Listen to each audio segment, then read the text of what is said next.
Ta parole est une lampe à mes pieds, une lumière sur mon sentier. Psaume 119, verset 105. La méditation.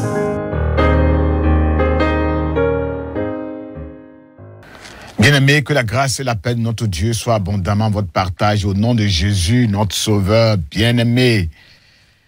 Nous bénissons son grand nom, lui qui par son Esprit Saint et sa parole nous a dotés de la sagesse divine afin de pouvoir nous aider à appréhender les choses spirituelles, les secrets du royaume de Dieu.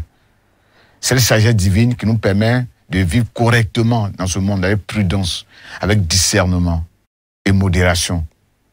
Ce monde difficile.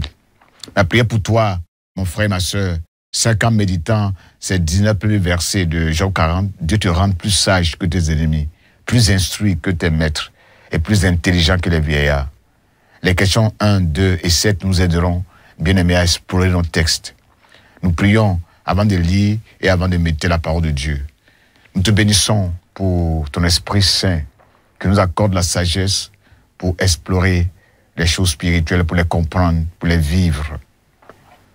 C'est en méditant chaque jour la parole de Dieu que tu nous donnes, notre Dieu, de comprendre toutes choses, d'être plus intelligents sur la terre, plus que nos vieillards, plus que nos maîtres, plus que les sages de la terre. Parce que ta parole nous éclaire, ta parole nous montre la vraie vie, la vraie vérité. Merci pour, notre Dieu, cette journée que tu nous accordes, de te rencontrer encore pour parler avec toi.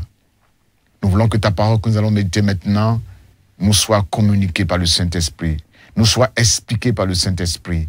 Bénis chacun de nous, conduis-nous au nom puissant de Jésus. Amen. Bien-aimés, nous lisons maintenant la bonne parole de Dieu dans le livre de Job.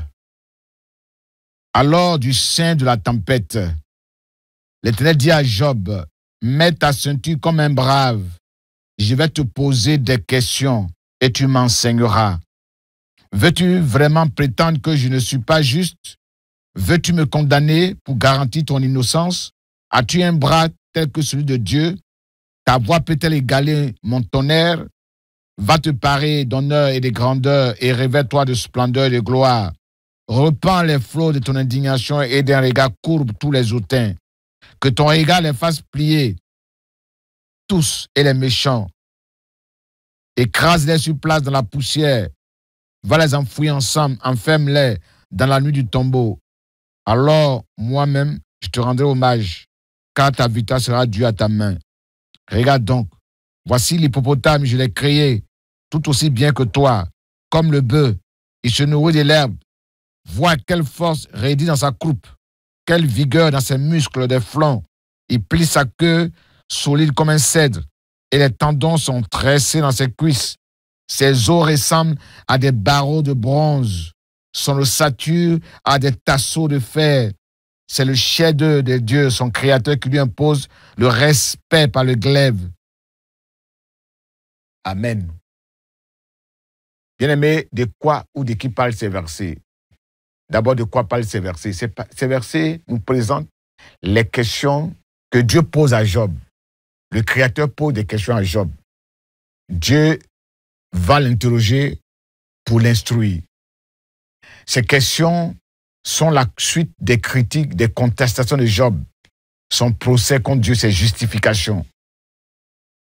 Ce texte nous parle de la tempête, des tourbillons, de la justice de Dieu, de son bras, de sa voix tonnante, de sa colère, de son indignation, de son honneur, de sa magnificence, de sa grandeur, sa splendeur, sa gloire, sa beauté, ses œuvres magnifiques. Des droits de Job, de l'innocence de Job. Ce texte parle de la création de Dieu, des créatures de Dieu, des animaux forts, puissants, impressionnants qu'il a créés. De la poussière, des ténèbres, la nuit du tombeau. Des montagnes, lieu de pâturage, des hippopotames. Ce texte décrit l'environnement, le milieu de vie de cette puissante créature de Dieu qui n'est nullement effrayée par le débordement des fleuves, au milieu des lotus, des roseaux, dans les marécages. Il reste calme quand les eaux du Jourdain s'engouffrent dans sa gueule ouverte. La force et la ruse des hommes ne peuvent le dompter. Les filets des hommes ne peuvent le capturer par le nez. Ce texte met en évidence l'immensité de la puissance de Dieu et nous montre aussi la petitesse de l'homme face aux créatures impressionnantes de Dieu, comme l'hippopotame. De qui parlent ces versets? Ces versets parlent de Dieu, le Dieu tout-puissant, le créateur du ciel et de la terre. Ce Dieu qui a dit à la terre de produire toutes sortes d'animaux vivants selon leur espèce, du bétail, des reptiles et des animaux terrestres selon leur espèce. Genèse 1, 24. De l'Éternel, le Dieu des armées, qui parle, qui agit au milieu des tempêtes, au milieu des tourbillons. Ce texte parle aussi de Job, l'homme intègre, l'homme droit, qui craignait Dieu, qui se détournait du mal, qui a connu beaucoup d'épreuves, de tourments, de tribulations, et qui doit répondre maintenant aux questions du Dieu créateur du ciel et de la terre. Question numéro 2. Qu'est-ce que ce texte m'apprend sur Dieu le Père, sur Dieu le Fils et sur Dieu le Saint-Esprit? Si Dieu le Père, verset 1, les tempêtes, les crises ne peuvent pas empêcher Dieu de parler, Dieu d'agir, Dieu de se manifester. Au verset 2, au verset 9, en posant ces questions embarrassantes à Job, Dieu fait de l'humour. Le Seigneur, le Créateur, le Maître qui demande à sa créature, à son serviteur, à son disciple de l'instruire lui. Lui qui est sage. Dieu nargue ainsi la présomption de Job. Si tu es comme moi, si tu peux faire comme moi, alors je te rendrai hommage. Dieu semble lui demander, peux-tu te mesurer à moi? Peux-tu te comparer à moi? Peux-tu exiger de moi des comptes? Peux-tu comprendre mes voies, toi qui prétends juger mes voies? À travers ces interrogations, on comprend que l'homme est vraiment créé à l'image de Dieu. Dans ce texte, il est fait mention du bras de Dieu, de sa voix, de sa beauté. Ces versets parlent d'un Dieu magnifique, grand, glorieux, dont la colère est comparée au flot tumultueux de la mer et qui balaie tout sur son chemin, qui abaisse les hautains, qui écrase les méchants, les présomptueux. Un grand Dieu dont la puissance se trouve dans sa droite triomphante. Verset 10. C'est Dieu qui a donné aux hommes et aux animaux le souffle de vie. C'est lui qui donne aux animaux la pâture, les herbes dont ils ont besoin pour se nourrir et pour être vigoureux. Il permet aux hommes et aux animaux de trouver leur alimentation dans les zones les plus reculées, même sur les hautes montagnes, verset 15. C'est lui qui a doté certains animaux de cette force prodigieuse, cette carrure effrayante qui les caractérise et qui les distingue au milieu des autres animaux. Ce texte nous présente ainsi le Dieu de la perfection, qui ne fait rien au hasard.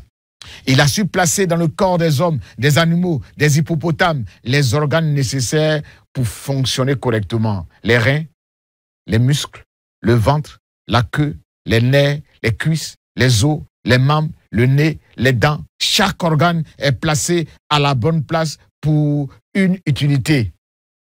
Ce texte met en évidence la richesse et la diversité des éléments que Dieu a créés et placés dans la nature. Il y a les hommes, il y a des animaux, il y a des hippopotames, il y a des montagnes, il y a des baies des champs, il y a des lotus, il y a des torrents, il y a des fleuves, il y a des marécages, il y a des roseaux. Question numéro 7. Est-ce qu'il y a des vérités spirituelles dans ce texte que nous sommes en train de méditer? Oui, il y a des vérités.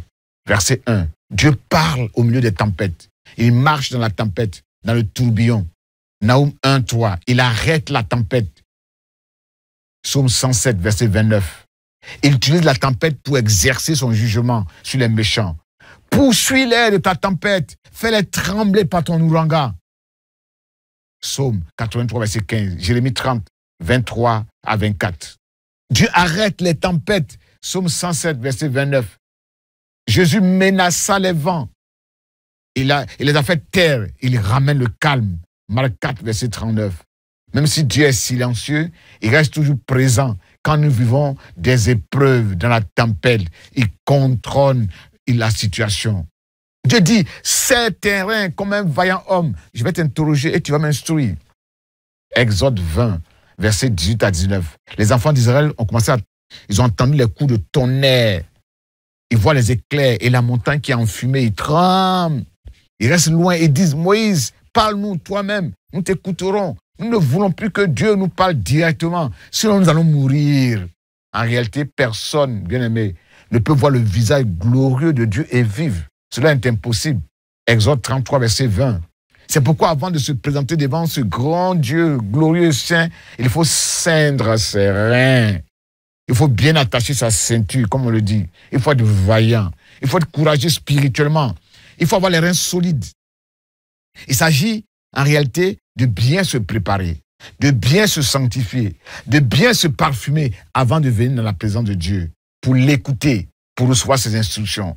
C'est ce nettoyage spirituel qui donnera de la force, du courage à l'homme de se présenter devant Dieu, afin d'affronter les regards perçants de Dieu, son jugement, ses interrogations qui révèlent notre nature profonde, tout ce qui est caché en nous. Il faut être bien préparé afin de bien comprendre qui est ce Dieu que nous contestons. Verset 3. Comment l'homme peut-il prétendre que Dieu n'est pas juste? Comment il peut condamner Dieu pour garantir son droit, son innocence? La colère de l'homme contre Dieu est inefficace, bien-aimé. Elle ne peut pas produire la justice de Dieu. Elle ne peut pas produire les droits de l'homme innocent. Jacques 1:20. Car la justice de l'homme est une vaine prétention. Elle est un vêtement souillé devant Dieu. Ésaïe 64, verset 5.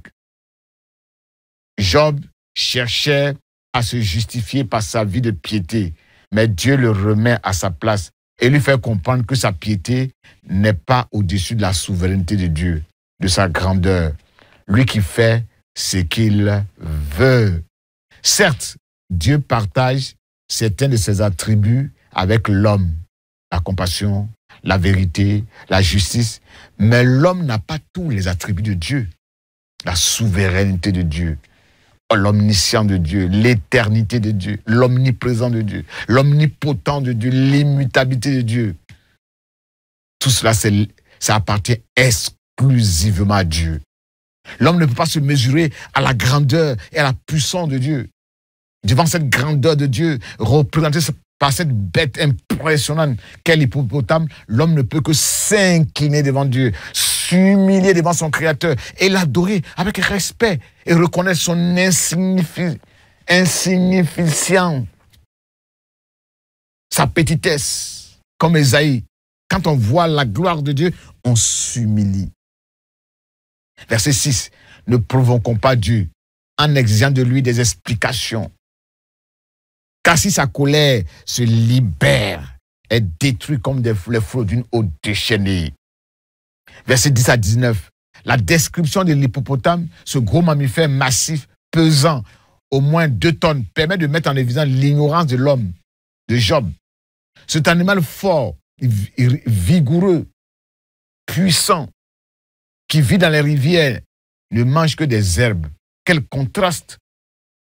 Le bon sens aurait voulu que cet animal des rivières mange des poissons, de la viande, au vu de sa masse musculaire, de sa force, sa vigueur, lui viennent des herbes simplement, démontrant ainsi que la folie de Dieu est plus sage que la sagesse des hommes. Il utilise des choses simples de la terre pour confondre la sagesse des soi-disant sages. La vie de l'hippopotame nous interroge et nous interpelle, malgré sa grosseur. Ça aurait pu être un handicap. Il peut grimper sur les hauteurs, les montagnes pour obtenir sa pitance, sa nourriture. Son poids ne le rend pas inactif, paresseux. Ces animaux majestueux se moquent des marécages, des eaux débordantes, des fleuves. C'est au milieu de ces difficultés de la nature qu'ils se meuvent, qu'ils se sentent à l'aise, qu'ils s'épanouissent. C'est leur environnement naturel. Dans son environnement naturel, comme le petit oiseau dans la fente du rocher, ils y trouvent leur sérénité, leur sécurité, leur tranquillité. Personne ne peut les dompter avec un filet, avec un hameçon accroché à leur nez, car ils sont forts dans leur environnement. Et nous aussi, en tant qu'enfants de Dieu, notre force vient du fait que nous sommes dans l'environnement de Dieu, dans la présence de Dieu. Nous sommes forts, vigoureux, rien ne peut nous arriver. La puissance et la force de cet animal-là, sa vigueur, sa carrure imposante et majestueuse, ce chef-d'œuvre de Dieu, sont l'exemple de ce que nous enseigne Romains 1, 19 à 20. Ce qu'on peut connaître de Dieu, sa puissance est visible à travers la nature. Dieu éclaire l'intelligence de l'homme afin qu'il puisse le connaître à travers ce qu'il a fait de façon parfaite dans la nature. Quelle merveille, quelle grâce. Nous bénissons ton nom.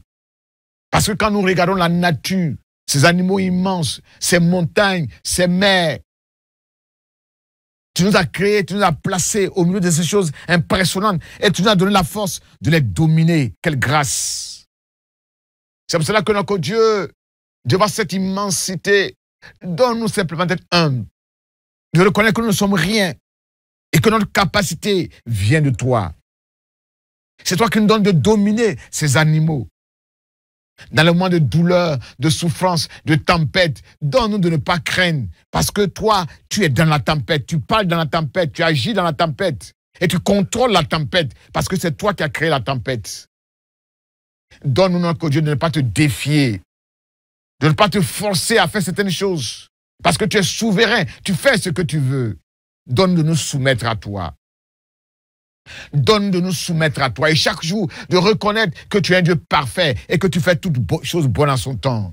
Et que tu nous as créé des créatures parfaites, chaque chose à sa place pour une utilité, pour faire quelque chose, pour notre bien. Béni soit ton nom, louange à toi. Parce que tu permets que nous restions dans ta présence, nous restons dans ta maison, accrochés à toi, afin que nous ne soyons pas domptés par l'ennemi. Merci pour ta fidélité. Merci pour ton amour. Merci de nous conduire chaque jour. Au nom puissant de Jésus. Amen. Ta parole est une lampe à mes pieds, une lumière sur mon sentier. Psaume 119, verset 105. La méditation.